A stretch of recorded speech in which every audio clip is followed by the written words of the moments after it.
আসসালামু আলাইকুম, hello everyone, welcome back to my new video don't skip for my offset complete. So গতকাল গিয়েছিলাম ফ্রেন্ডদের বাসায় ধানমন্ডিতে। এরপরে আমরা রওনা দেই সেই বাংলার বিখ্যাত কুখ্যাত ঐতিহাসিক স্থান মোহাম্মদপুরের উদ্দেশ্যে। আর মোহাম্মদপুরে যাওয়ার একটা কারণ ছিল, সেটা আমরা একটা কোচিং সেন্টারে যাব, কোচিং সেন্টারে কথা বলার জন্য। সেজন্য বাসা থেকে বের হয়ে বাংলার প্লাস্টিক গাড়ি, ঠেলা গাড়ি, এরপরে এর ভিড়ে আমরা একটা টেসলা গাড়ি খুঁজে নিলাম। আর টেসলা গাড়ির ড্রাইভার বা সরি টেসলা গাড়ির পাইলট, টেসলায় ওঠার পরেই হাঁটি হাঁটি পায়ে দৌড়াতে দৌড়াতে আমরা সেই উদ্দেশ্য রওনা দিলাম বাংলার বিখ্যাত কুখ্যাত স্থান মোহাম্মদপুরের উদ্দেশ্যে। আর মোহাম্মদপুরের রাস্তা ভাই, যেই রাস্তা সাপের মতো বেঁকা তেরা, আর কি আর বলার। একদিকে অনেকটা নতুন নতুন, আমার ফ্রেন্ড মোহাম্মদপুর আর কখনো যায়নি, আমি মোটামুটি গেছি, তাও এত ভিতরে ঢোকা হয়নি।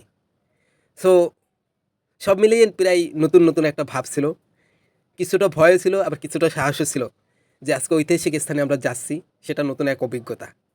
আর দেখতেই পাচ্ছেন একটার পর একটা গলি, সাপের মতো এই রোড ওই রোড বাঁকাতারা হয়ে আমরা আমাদের টেসলা বিমানের গতিতে ছুটে চলছে। বাংলার বুকে একমাত্র বিমানের ছোঁয়া কিন্তু টেসলাতেই পাওয়া যায়। আর দেখতে দেখতে আমরা প্রায়টা কাছাকাছি এসে পড়ি। আর এরপর দেখলাম সে একটা মহিলা কলেজের পিছনের গলি দিয়ে ঢুকছে। তখন তো আমাদের ভয়ে হাত পা শিরশির করে উঠছিল যে কোথাও আবার কিনে নিয়ে যায়। কারণ মোহাম্মদপুরের ঐতিহ্য তো আমরা সবাই জানি, এটা তো আর নতুন করে বলার মতো কিছু নেই। সো তারপর দেখলাম সে সরু আর একটা রাস্তায় বের হয়েছে। তারপরে একটু কিছুটা সাহস পেলাম আবারও। তারপরে আর তেমন কোনো ভয় হয়নি। এরপর কিছু দূর যাওয়ার পরেই তাকে বললাম, আপনারা যেতে হবে না, সো আমাদেরকে এখন নামিয়ে দেন। আর নামার পরে আমরা এখন হাঁটতেছি সেই আমাদের উদ্দেশ্য, সেই কোচিং সেন্টার খুঁজতেছি। আর মোহাম্মদপুরের ভিতরে এভাবে হাঁটা চলা, খোঁজাফেরা, এটা সত্যি একটা ভয়ের জিনিস। তারপরে এতো দেখলাম পিছনে জাপান গার্ডেনের পিছনে আর কি আমাদের নামাই দিছে, পিছনের রোডে, কারণ আমাদের লোকেশন ছিল সেখানেই। আর এই হলো আমাদের লোকেশন, সেটা হলো যেটা সান জাপানিজ কোচিং সেন্টার। এখানেই আমরা গিয়েছিলাম একটা কোচিং সেন্টারের কথা বলার জন্য। অবশ্যই সেই কোচিং সেন্টারে আমরা কথা বলে আবারও চলে আসি। আর এবার আসার সময় আমরা শ্যামলী হয়ে আসি। সো একটা টেসলা নিয়ে শ্যামলী আসি। শ্যামলী ওভারব্রিজ পার হয়ে আমরা বাসে উঠি। বাসে বলতে বাংলার ঠেলাগাড়িতে উঠি, কারণ আমি আসছিলাম বসুন্ধরাতে আর আমার ফ্রেন্ড যাচ্ছিলো ধানমন্ডিতে। ওরে বলছিলাম যে তুই তোর বাসায় চলে যা, আমি আমার বাসায় চলে যাই। ওকে বিদায় দিয়ে আমি একটা ঠেলাগাড়িতে উঠে পড়ি। আর ঠেলাগাড়িতে ওঠার পরে সে তো এক ভয়ঙ্কর অভিজ্ঞতা, কারণ কিছুটা যাওয়ার পরই সে কচ্ছপের মতো আবার ব্রেক দেয়। আর এরপরে তার পিছনে তো আরও একটা আসছে ঠেলাগাড়ি, সেই তো তার প্রতিযোগিতা শুরু হয়ে গেছে। বাংলার ঠেলাগাড়ির একটাই ঐতিহ্য, নিজেও আগে যাবে না এবং কাউকে আগে যেতেও দেবে না, কিন্তু সে যাবে কচ্ছপের গতিতে। এক বিমানের ছোঁয়া পার হয়ে আসলাম, এখন আবার কচ্ছপের গতিতে চলা শুরু, আর একটা বিমানের ছোঁয়া।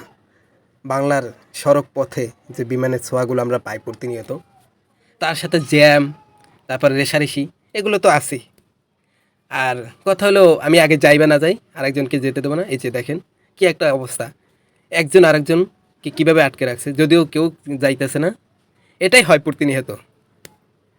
সো কী আর করার, এই জ্বালা যন্ত্রণা সহ্য করে কচ্ছপের গতিতে ছুটতে ছুটতে দৌড়াতে দৌড়াতে অবশেষে বাসায় আসতে আসতে প্রায় 2 ঘন্টা লেগে যায়। আর এরপরেই কী আর করার, মাঝখানে একটু ঘুমিয়েও পড়ছিলাম। ঘুম থেকে উঠে তারপরে আবার আসলো কচ্ছপের ভাড়া নেওয়ার জন্য। কী আর করার, যেতে তো হবেই, ভাড়াটাও দিয়ে দিলাম। প্রতিনিয়ত অভ্যাস হয়ে গেছে, বাংলা ঠেলাগাড়িতে উঠলেই এখন ঘুম আসে। সামনে জ্যাম, এটা ওইটা, আর তাদের যে কচ্ছপের গতিতে ছুটা, তাতে ঘুম আসাটা এটা স্বাভাবিকই। ঘুম থেকে উঠে ঠেলাগাড়ি ভাড়াটা দিয়ে দিলাম। আর এখানে মহাখালী আসার পরে সে ইচ্ছা করেই একটা সিগন্যালে বসালো, যাতে সে কিছু তার খাবার নিতে পারে। আর সিগন্যালের কারণ ছিল ট্রেন আসছিল। দেন ট্রেন যাওয়ার পরে আবারও ছুটে চলি। ভালো থাকবেন, সুস্থ থাকবেন, আবারও দেখা হবে, আবারও কথা হবে বাংলার টেসলার এবং ঠেলাগাড়ির ঐতিহ্য নিয়ে।